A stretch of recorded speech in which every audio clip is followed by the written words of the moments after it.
So what happens once a woman starts feeling these things, and once we start realizing, okay, well, I've had this surgery, I've got this prolapse, what is sort of the, what's the fix for them, if anything? Well, what happens, as you've alluded to, is that there's physical manifestation of symptoms, and then there's the pre-physical manifestation where the woman simply, she's in pain, and these things aren't actually, they're not eating through a cavity or a wall or anything like that. And this can be a very confusing and painful time for a woman. She's having intimacy issues, or she's having urinary issues, and she's going back to her doctor, and the doctor is saying there's nothing wrong, when what's actually happening is that there is something wrong. It's just not physically manifesting itself yet, and that can be a very hard time for a woman, and she has to go to a doctor, and sometimes several different doctors, until one of them finally does the requisite testing, which can be expensive, and as you know, a lot of insurance issues and things like that, to discover what's going on. And unless there's physical manifestation of symptoms, which, as some of the pictures show, can be terrible, a lot of women are in this time frame where they know something's wrong, right, but they're not being told yet. And they can't be given a medication to basically make this go away. Right. So are there operative procedures to remove the mesh? And if there are, what do they do in the alternative? Are there alternative products on the market that can fix the original situation that they had while they got it in the first place, as well as you know, now correct this additional problem that's been created by this bad mesh? Well, that's one of the problems as well, is that once this mesh gets inside the body, it's very difficult to remove. So if you're a woman and you've had this mesh and you're facing a situation where you need medical help, especially a removal surgery, it's important to get second and third opinions, because once a doctor goes in, he or she can try to remove this stuff, but it has to be removed in pieces, and it has to be, you know, it can't all come out at once. And what the doctor has to do is essentially revert back to the option that should have been implemented in the first place, and go to a traditional repair, to basically take out the mesh and go back in and try to use native tissue and everything to try to go back to square one. And that's where a lot of damages are, and that's where, you know, we hope to rectify a lot of these damages, especially those women who have faced surgical intervention. They've gone through a lot of damages mentally, emotionally, physically. There's just a lot there. Now you bring up a good point. You say native repair. Presumably that's what was going on before we decided that, hey, it'd be a good idea to put in the mesh and the prolapse and that sort of thing to help benefit that. So are you out here telling all of the consuming public that never to put in a mesh or prolapse or some sort of sling to assist with the symptoms and such that women might be experiencing? Are you saying there's a certain pocket of these that are more defective than others? Are you saying native tissue is the way and that's the only way? What exactly are you trying to get our consumers to understand, so that we don't you know, create some fear that's unwarranted? A couple different things that you said that kind of pull out from there. One, there are certain types of these devices that are worse than others. You know, all of them cause risks.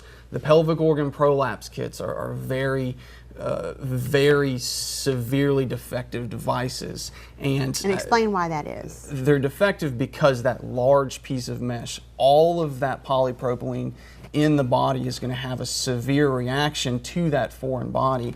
And the arms that you see on that piece of mesh that get anchored into the ligaments, those are going to make the inflammation even worse, and the shrinkage, because if you think about that piece of mesh that's reacting to the body and those arms, there's a lot of shrinkage, a lot of pressure there. And as this tightens up and it pressures, this mesh acts as what's called the cheese grater effect, and it starts to eat away at tissues, and that's a very dangerous situation. So to touch on that one particular product, the mesh is certainly too large, and the manufacturer should have known this. And both the arms and the way that it is implanted, or required to be implanted, not necessarily the way the doctor decides to do it, but the way that the product itself is required to be implanted, is something that's just defective all around. because of knowing what we know about the synthetic mesh.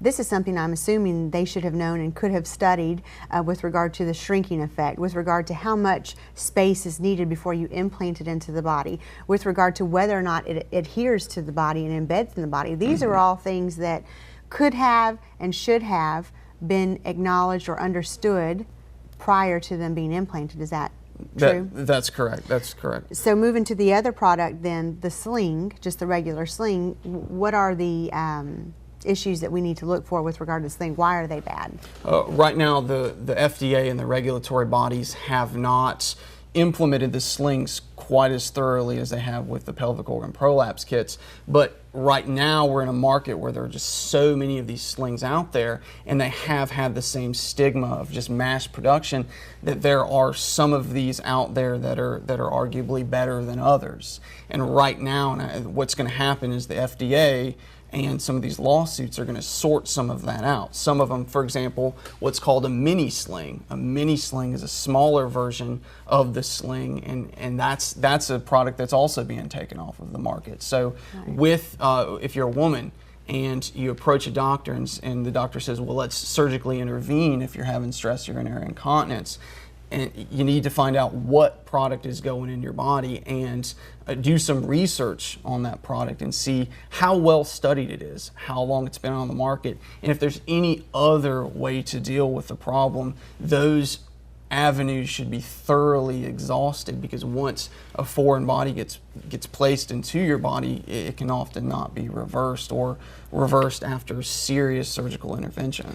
So it seems like the push by lawyers, the push by other scientists, push by medical doctors are actually doing what our system is meant to do, and that is making people responsible and or accountable for putting these products on the market.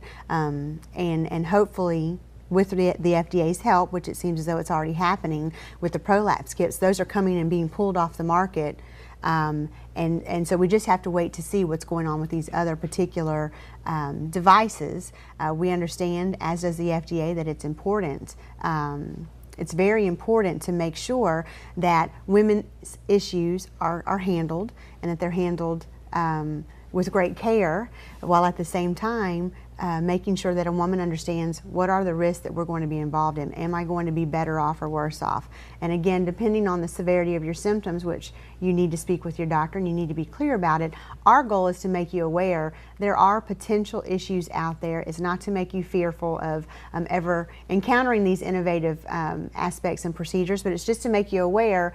Do some research, get online, call an attorney, call several doctors, call several attorneys. Hey, have you heard anything about these particular products? Again, it's not as though every single product is wrong. It is, what did that manufacturer knew before that particular product went on the market? How did they handle that information, and how did they disclose that information to the physicians? You might look at a package insert that comes with your product or your drug, and there's clearly warnings and there's clearly information on there. You might look at another that all that information is absent. So we just want to make sure that you're cautioned about it, and that you just take a look at